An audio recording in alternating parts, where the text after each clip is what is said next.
Hello. Sorry I'm a wee bit late with this week's video, but I was a bit bushwhacked at the end of the weekend and I couldn't find the motivation to do it when I got back from Dunedin on Sunday. So what has happened this week? Well, I have managed to ride for 90 minutes on Zwift with the bike on the indoor trainer. That's the longest ride that I have managed so far with the prosthetic leg.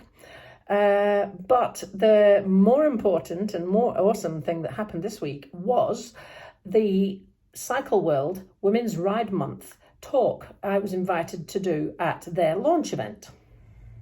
Wow, it was a jigsaw puzzle last night for my car. It amazes me what I can get into this wee thing because I've got a wheelchair. Well, there's part of it there. And there's its wheels back there. Underneath there, and lots of padding and blankets, is my bike frame. There's one of its wheels there, and the other one is down here. And then I've got a rucksack. I'm dreading having to take the bike out of there because it's at the bottom at the moment. But the really exciting part about today is I get to go to Dunedin and not visit the limb centre and not visit the hospital. It must be the first time in a really flipping long time that I have done that. Tonight, I am talking at Cycle World's Women's Ride Month launch event. So that's pretty exciting. And I can't wait to do that and share my story with people. The more people I can inspire into exercise, the better. This is a first for me. I am in Dunedin. That is where the Cadbury's factory used to be till this week. Anyway, I am going to Cycle World to do a talk this evening. Now, normally in Dunedin I don't walk anywhere because everywhere's too far. But I measured it. It's about 500 metres from the hotel to the shop, bike shop, so I'm walking there for the first time in a very long time. Hi. So it was actually a really amazing evening. Well done, Cycle World, because they had a really good turnout, a full crowd of maximum 50 as per COVID rules. They did a really nice job, and apparently they've been running this event for years, getting women to participate more in cycling and building confidence and that sort of thing. There was a real eclectic mix of people from experienced to absolutely not, young to old and everything in between. And it was really cool to be a part of. Now, I walked back again, and I got back to the hotel just after the kitchen had closed. And I asked whereabouts nearby was there that I could get some food. And he said there was a Turkish kebab shop just up the road, showed me where it was. So I then walked there too. And I was thinking, as I was doing all this walking, thinking, it's such a long time since I've ever been able to do this. Anyway, I went into the kebab shop and I had been eating snacky party food all evening during this event. And I went in and said, I want something really light. What would you suggest? And he said, what about the salad? And I said, what? A salad on its own? He said, yeah, I can do the kebab salad without the kebab. I was like, okay. I'll just miss the bread out. What sort of salad do you want? Do you want chicken or beef? Or I said, oh, I'll have a chicken salad.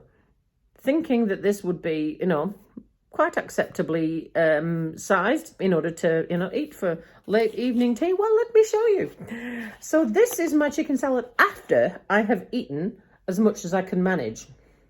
I haven't even quite got halfway through it.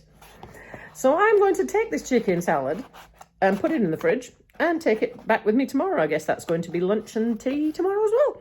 So that was a bit of a bargain from a salad point of view. So tomorrow morning I'm going to go to the St Clair pool.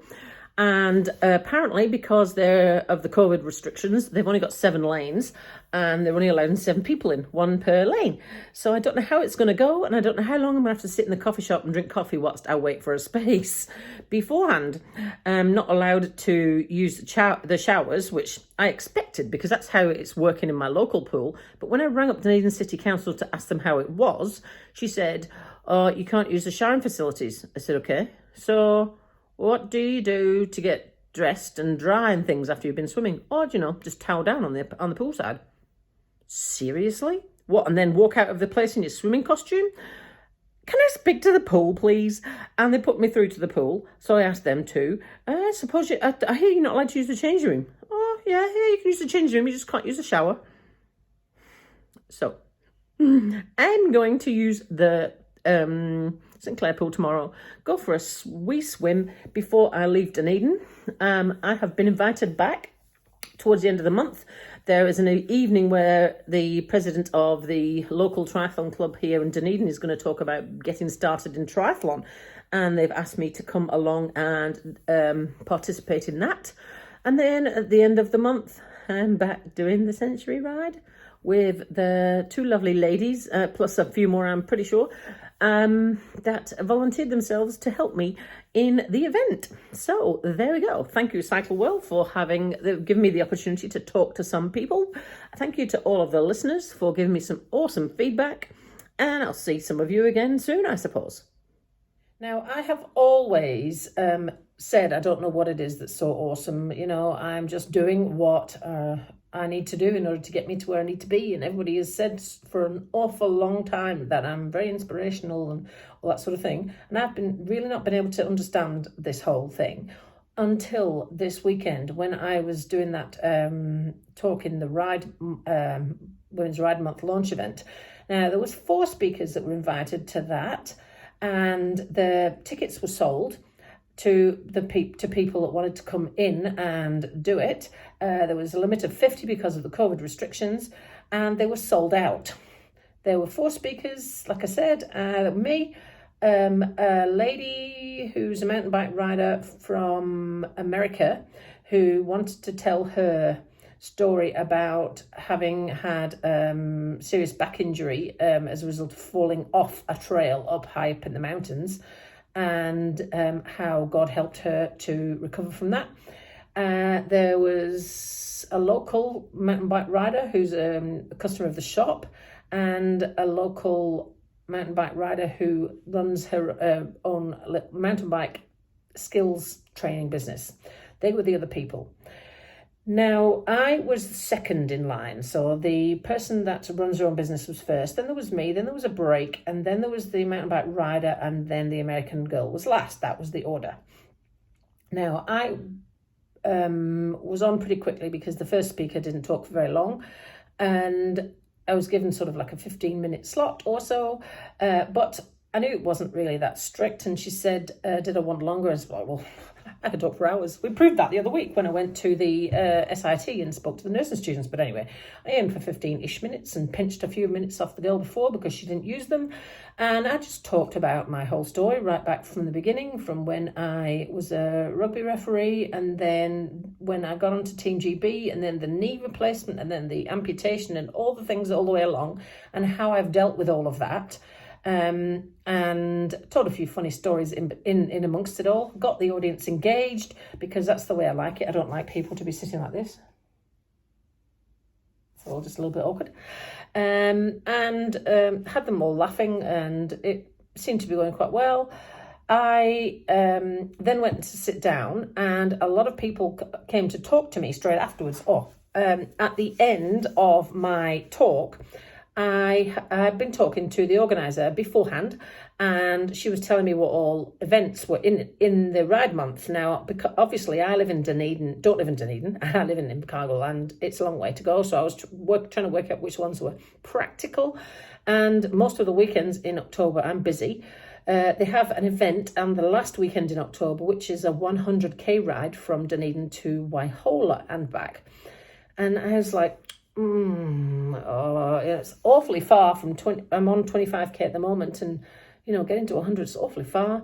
And she said, well, it's a supported ride. There'll be a lot of people supporting. There'll be a van following with snacks and things, and so if you don't make it, that's fine. We can take you back and feed you with nutrition, blah blah blah. And I thought, well, if I was going to attempt a 100k ride with a prosthetic, that's the best way to do it, with lots of support, rather than on my own. But still, it seems like a big thing.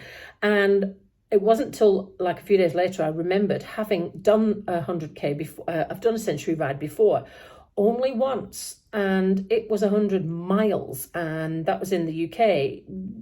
It's got a long time, decade ago. And I did it as a charity ride from Oxford to Cambridge. So I was taken to Oxford, then had to ride back to Cambridge, and I stopped at every pub, a lot of pubs along the way that were doing food and things, and I stopped each and every single one of them and took a snack or 10. You had a map you had to follow, and then I was on Weight Watchers, I remember at the time, and I had a massive curry that when I got back because I was starving, and I still managed to lose weight on Weight Watchers that week. Anyway, that's my memory of it, and don't remember whether it hurt or not, but I do remember that I didn't really ride too much of that sort of distance before I did it, and I managed it okay.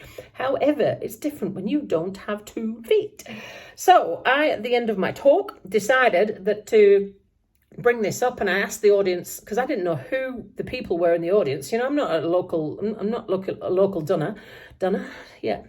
Need night, whatever you call them. So I asked the people in the audience, how many people here have never ridden a century ride? And there was quite a few hands went up. And then I said, well, how many of those people really quite fancy the idea but feeling a bit terrified by it? And a few less hands went up, but there was still a number of hands. I said, right, it's okay. So I'm going to put a challenge out to you here then. If any of those people who've got their hands up now enter that last event on the 31st, the 100k ride to Waihola, before the night is out, I will do it with you. Yeah. I got bombarded at the end of my talk, because then there was the interval. I got bombarded by people who wanted to come over and talk to me about how inspiring they found the talk and all that sort of thing. And 3 people had entered the 100k and wanted to know if I'd done it yet. So it looks like I'm going to ride a century ride as an amputee for the first time on the 31st of October with 3 new friends. Yes. Anyway, I sat down and I listened to the rest of the talks of the rest of that evening, and the person at the end who was talking about her experience of falling off the mountain and how her faith helped her and that sort of thing, she was saying about how she wanted to share this story in order to inspire others, and she'd been making herself a documentary and that sort of thing. Anyway, different stories speak to different people in different ways, and the story itself didn't really speak to me, but suddenly, having listened to all these people, I suddenly went, ding, I got it. I now understand. Well, everybody's been saying how inspirational I am. And I started my talk with my book, the book I read of Jane Tomlinson's You Can't Take It With You, her autobiography. That's what inspired me to start triathlon. Now, I haven't put myself into this position deliberately, but I've ended up there anyway. People keep telling me that I'm inspirational and motivational and that sort of thing. Now, some people put themselves there on purpose, like the girl that was talking at the end. I have not. I literally was sharing my story in order to help myself get through it, look for positives and that sort of thing. That was really the reason I started the video blogs, to try and keep myself on track with positives and find positives to talk about each week. What it's ended up doing is getting me into a place where people want to hear it and find it motivational. And I suddenly went, ting, yeah, I got it. So, for some people, I am the Jane Tomlinson or, whatever. And that is fine, I suppose. I wasn't expecting that to happen, but still, it's fine all the same. So sharing my story with other people, if that helps them to get into a better place, to motivate them to try something new, that sort of thing, fabulous. I would welcome the opportunity to keep doing that. I have been told by many people that I'm a very good speaker. They said that at the weekend as well. The reason I think is because I've been a teacher for so many years, so talking to people really doesn't bother me. I've done it after dinner speaking as well. I don't do anything with a serious note. It's always got to have a bit of humour. You've got to be able to laugh at yourself in order to progress, is the way I look at things. So, yeah. So if anybody wants to, enlist me, I'm not going to charge, unless it gets out of hand, of course, to do any speaking, whether it be virtual or otherwise. I am more than happy to share my story if it helps other people to realise their own potential. So that's what I got out of it. And then the following day I went to St. Clair. Yes, because we have to go to St. Clair for a swim. I did 2.5k and it's a saltwater swimming pool. So by 2.5k, I felt like I'd been sucking on a salt block. You know the feeling when you've had lots and lots of chips with too much salt and your lips go a bit wrinkly. Well, I felt like that. My fingers were excessively wrinkly.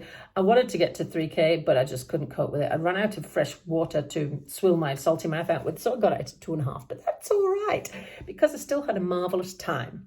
So that's what I got from the weekend. So what is coming up this week? I'm waiting impatiently for the go-ahead for the return to work program to start.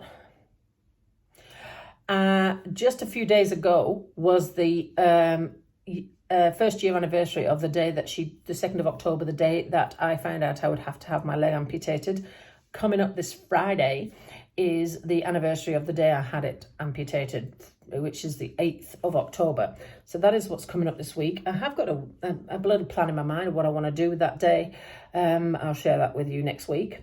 And then at the weekend, I am doing the Southland Festival of Running in the wheelchair for the very first time. A wheelchairs have entered that event. I told you about the run up to it and the inclusion conversation I had with people about that.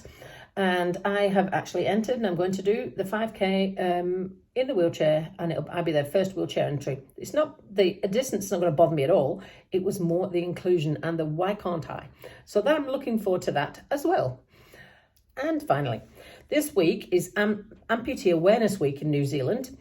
And I have got a series of things planned all week, which I'm going to post on Facebook, on my Facebook page, which is Mel Riding PT, and on Instagram, which is Melanie Riding. And they are all images, one for each day of the week. And they are hopefully going to be educational images, things to raise awareness for problems that amputees have, really simple things. So today's has already gone up, and it was about disabled parking. So have a look out for those, and please do share them if you see them, like and share and all that jazzmatazz, because I am just hoping to educate and raise awareness for various little small things that we deal with in society that you probably wouldn't even consider. Anyway, have a lovely week. I'll talk to you soon.